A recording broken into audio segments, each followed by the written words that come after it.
Hello everyone, welcome to English classes by Neeta. Students, today I am going to explain lesson number 7, Colors of the Earth from class 6, James English Reader, Silver Jubilee edition by Ratna Sagar. Students, so be with me and get ready for understanding. Before starting the lesson, we will go through the get set. So let's start. You are going to read an interview with an Indian artist who makes traditional painting. तो जो आप story पढ़ने जा रहे हो वो एक interview है जो कि एक पारंपरिक होम्स एंड प्लेस जो एक है वो पारंपरिक तरीका है घर को और पूजा के स्थान को सजाने का जब हम उसको किसी विशेष अवसर पे करते हैं materials such as rice flour coloured powder and flower petal are used to make rangoli तो मटीरियल जो हम रंगोली को बनाने के लिए यूज करते हैं वो राइस फ्लोर है यानी कि चावल का आटा है रंगीन पाउडर जो आता है जैसे गुलाल अबीर ये सब चीजें होती हैं फ्लावर पेटल्स यानी कि फूलों के जो पेटल्स होते हैं वो हम रंगोली बनाने के लिए यूज करते हैं draw and colour a rangoli pattern of your own here तो आपको यहाँ पे अपना एक रंगोली बनाना है और कुछ पैटर्न आपको बनाने हैं और उसको आपको कलर करना है तो do this activity in your book and let me know the comment section तो चलिए लेसन को स्टार्ट करते हैं India is a country that was many traditional folk arts which are passed down through generation. तो भारत एक ऐसा देश है जहाँ पे बहुत सारे पारंपरिक कलाएं हैं ट्रेडिशनल फोक जिसको कहते हैं जो कि अपने पीढ़ी दर पीढ़ी एक दूसरे को कन्वे किया जाता है एक दूसरे को दिया जाता है the art of Madhubani painting is one such art that originated in the state of Bihar इसी तरीके का एक जो ट्रेडिशनल फोक है या ट्रेडिशनल आर्ट है वो है मधुबनी पेंटिंग जो कि बिहार स्टेट यानी कि बिहार जिले में इसका उद्भव हुआ इसका विकास हुआ read this interview of a Madhubani artist to learn more about the art and the artist तो ये जो इंटरव्यू है एक मधुबनी आर्टिस्ट का है और इसको हम पढ़ के हम सीखेंगे कि उस कला के बारे में और उस कलाकार के बारे में कुछ और जानकारियां पाएंगे तो चलिए स्टार्ट करते हैं नेहा हेलो नमिता जी तो नेहा जो है वो इंटरव्यू लेने वाली है और नमिता जी का इंटरव्यू लिया जा रहा है जो कि मधुबनी आर्टिस्ट हैं तो बोलती है Neha hello Namita ji it is pleasure to talk to you Neha बोलती हैं कि हेलो नमिता जी आपसे बात करने पर बहुत मतलब आपसे बात करने का जो प्लेजर है आनंद है वो बहुत अच्छा लग रहा है I love the wonderful painting you make मतलब कि जो आप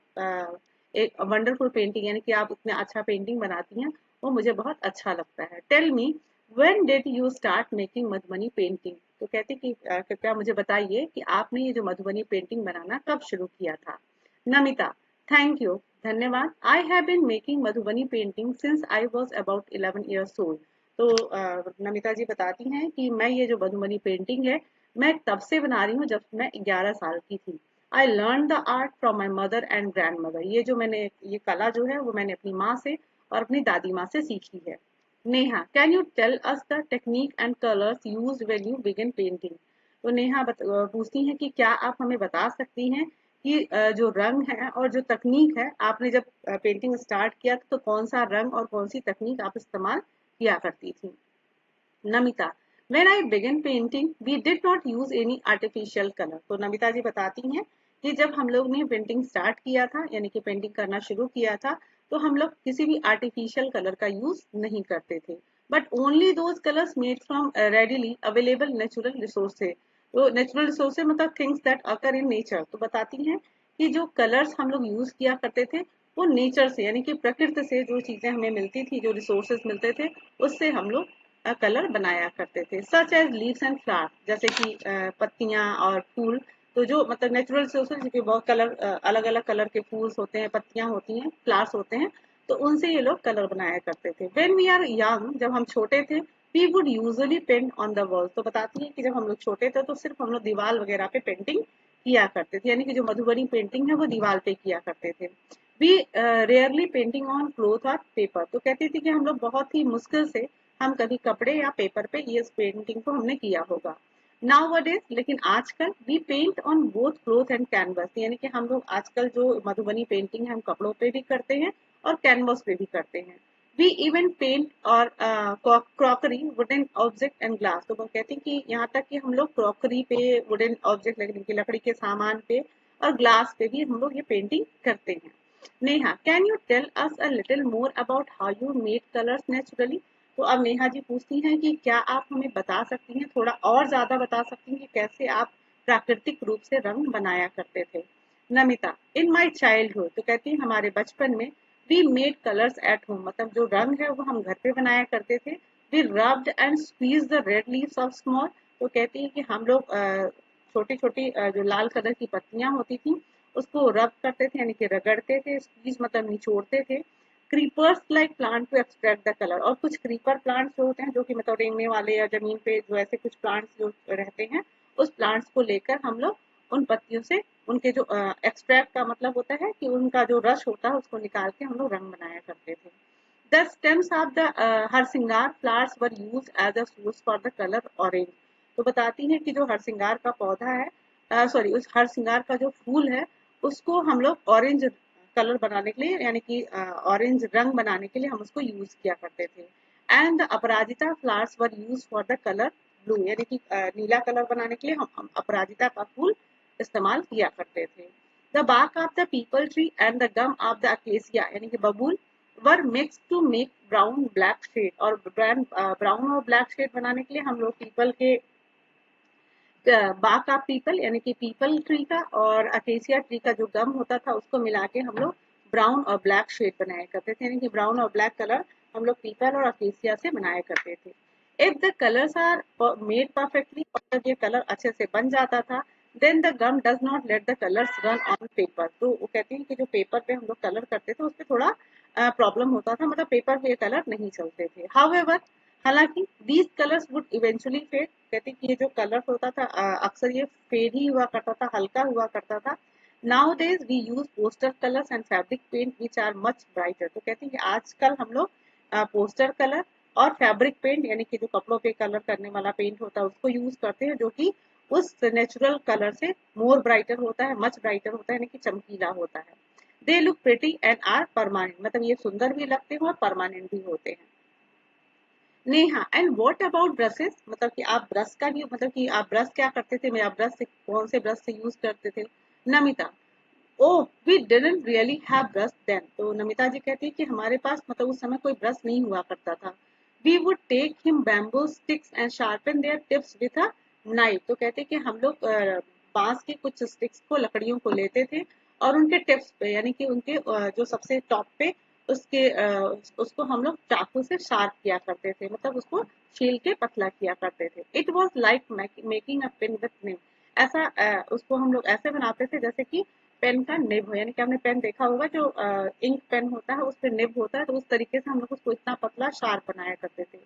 then we would dip those in colour, उसके बाद हम लोग इसको रंग में डुबाते थे। बट 30 ईयर्स अगो, लेकिन 30 साल पहले, दिस बिगेन टू चेंज, लेकिन अब ये बदल चुका है। The NGO who began to promote Madhubani art provided us with pens, brushes, other art material. तो कहती है कि जो एनजीओ वगैरह हैं वो बिगन टू प्रमोट मधुबनी, जिन्होंने मधुबनी कला को आगे बढ़ाने का प्रयास करना शुरू किया है। आर्ट प्रोवाइडेड, उन्होंने हम लोग को देना शुरू कर दिया पेन, ब्रशेस एंड बहुत सारे आर्ट मटेरियल, यानी कि अब वो कहते हैं कि जो एनजीओ वगैरह है जो मधुबनी आर्ट को बढ़ावा दे रहे हैं उन्होंने हमें पेन, ब्रश और आर्ट मटेरियल देना शुरू कर दिया। नेहा,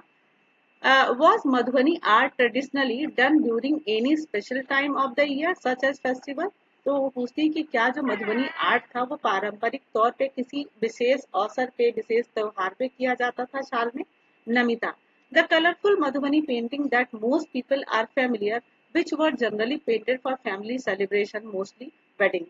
तो नमिता जी बताती हैं कि जो मतलब कलरफुल मधुबनी पेंटिंग, यानी कि जो रंगों से भरपूर जो ये मधुबनी पेंटिंग होता है, मोस्ट पीपल आर फेमिलियर, मतलब जो जिससे कि लोग,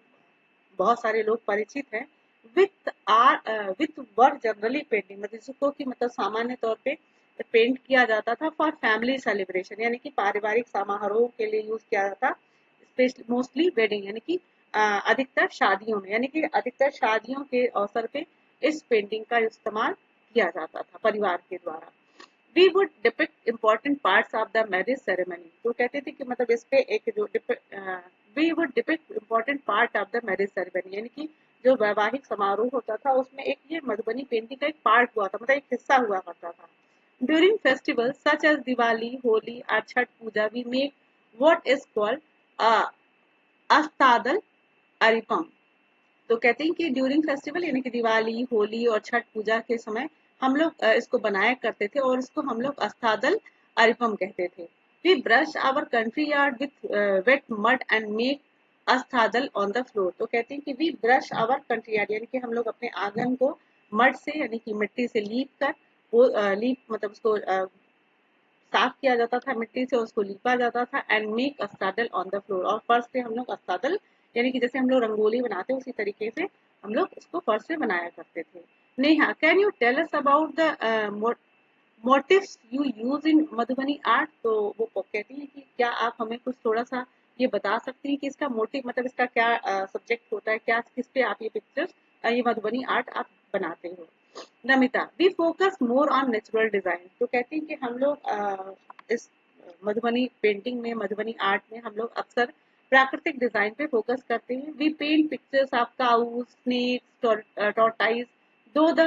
parakeet and fish are use more commonly, तो कहते हैं कि हम लोग जो we paint pictures of cows यानी कि हम लोग गायों का, सांपों का और टॉर्टाइजेस का, थ्रू द पैराकीट, कुछ पैराकीट्स और कुछ मछलियों के भी पिक्चर हमारे लिए मतलब सामान्य तौर पर हम लोग इस पेंटिंग में यूज करते हैं। The fish is consider lucky in our culture, तो हमारी जो संस्कृति है उसमें फिश को हम लोग एक भाग्यशाली या लकी एनिमल मानते हैं। And the tortoise is considered a symbol of stability, और जो कछुआ है उसको हम लोग सॉरी अस्थायित्व का सिंबल मानते हैं। Neha, I have notice a lot of border design specially on cloth, तो नेहा जी कहती हैं कि मैंने ये नोटिस किया है कि जो बहुत सारे बॉर्डर डिजाइन आप लोग बनाते हैं स्पेशली ऑन क्लॉथ, यानी कि जब आप क्लोथ पे कपड़ों पे पेंटिंग करते हैं तो हमने कुछ बॉर्डर डिजाइन भी देखे हैं। आर देयर स्पेशल डिजाइन और motifs that are use in these border, तो कहते हैं कि क्या आप कोई स्पेशल डिजाइन यूज करते हो या फिर कोई ऐसा पैटर्न है, कोई ऐसा मोटिव्स है जो कि आप इस बॉर्डर में यूज करते हो। Namita, during my mother's time, कहते हैं कि जो मेरे माँ का समय था, when most of the painting were made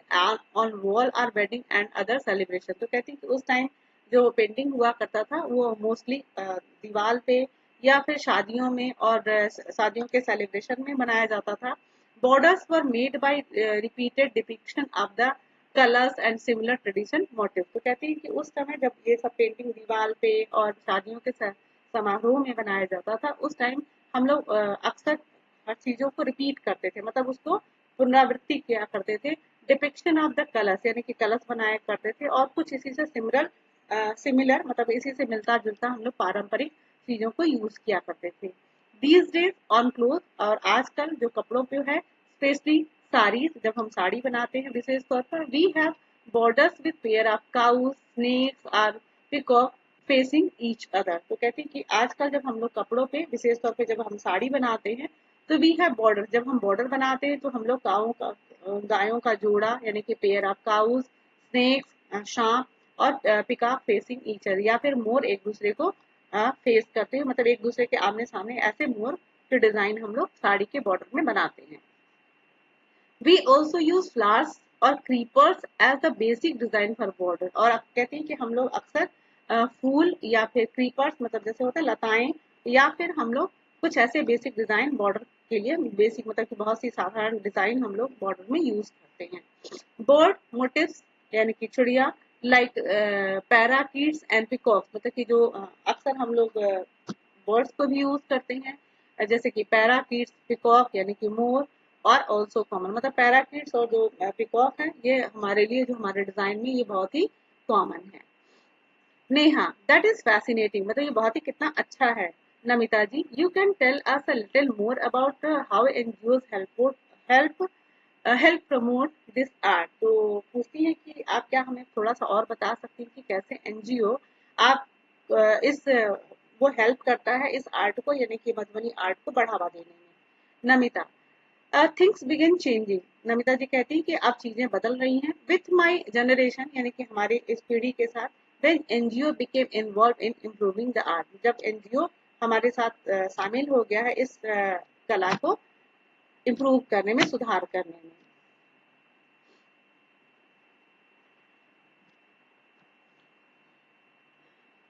NGOs organize art courses for us which lasted about 3 to 6 months। तो बताती हैं कि जो एनजीओ है वो हमारे लिए कुछ कोर्सेज की व्यवस्था करता है जो कि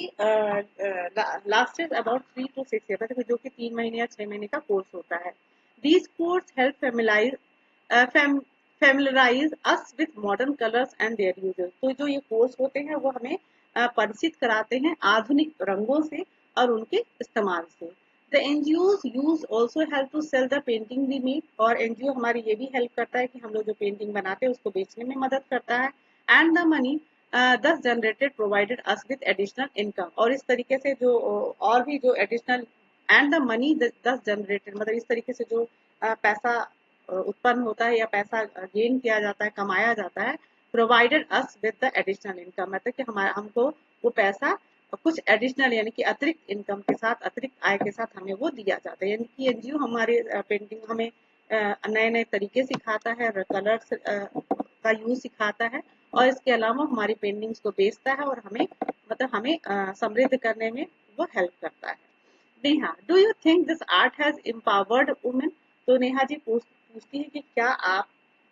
ये समझती हैं कि जो ये कला है, मधुबनी आर्ट है, ये औरतों को इसने सशक्त बनाया है? Namita, yes I said before. तो नमिता जी कहती हाँ, ये तो मैंने पहले भी कहा है। The art was created on the walls of the house hold by women. तो कहती कि जो ये कला थी वो औरतों द्वारा हाउस होल्ड बाई वुमेन, मतलब कि जो घर की औरतें थी उन्होंने दीवार पे बनाकर इसको शुरू किया था। After completing their household chores, जब वो अपने घरों के सारे काम खत्म कर लेती थी, they would use their spare time to paint. तो वो अपना वो खाली समय इस पेंट को करने में यूज किया करती थी। Earlier man never practice this art. तो कहती हैं कि पहले जो जेंट्स थे, मेल लोग थे, आदमी लोग थे, इस कला को वो लोग नहीं करते थे, मतलब इस कला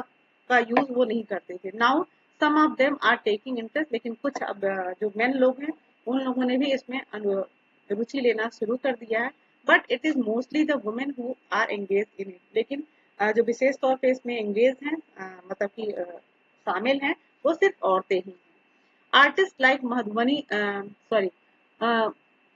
मास महासुंदरी देवी। तो कहती है कि आर्टिस्ट लाइक महासुंदरी देवी, जैसे कि कुछ ऐसे कलाकार जो Mahasundari Devi and Dulari Devi have been awarded the Padma Shri. तो कहती है कि कुछ ऐसे कलाकार हैं जो जैसे महासुंदरी देवी और दुलारी देवी, इन लोगों को पद्मश्री अवार्ड भी मिल चुका है। If you look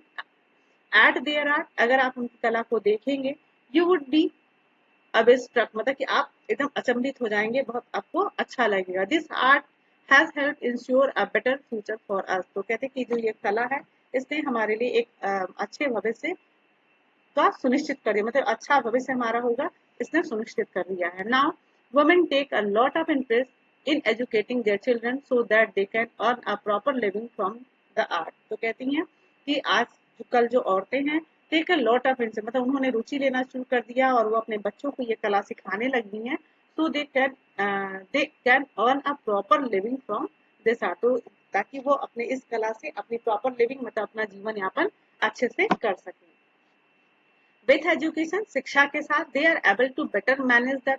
commercial aspects of promoting and selling their art. तो कहते हैं कि इस मतलब अपने बच्चों को उन्होंने ये कला भी सिखाना शुरू कर दिया, और एजुकेशन के साथ, शिक्षा के साथ वो अब इस योग्य हो चुके हैं कि इसको मतलब कॉमर्शियल एस्पेक्ट, मतलब कि इसको व्यापारिक पहलू से भी अगर देखा जाए तो इसको बहुत अच्छे से उन्होंने मैनेज करना सीख गए हैं, और इस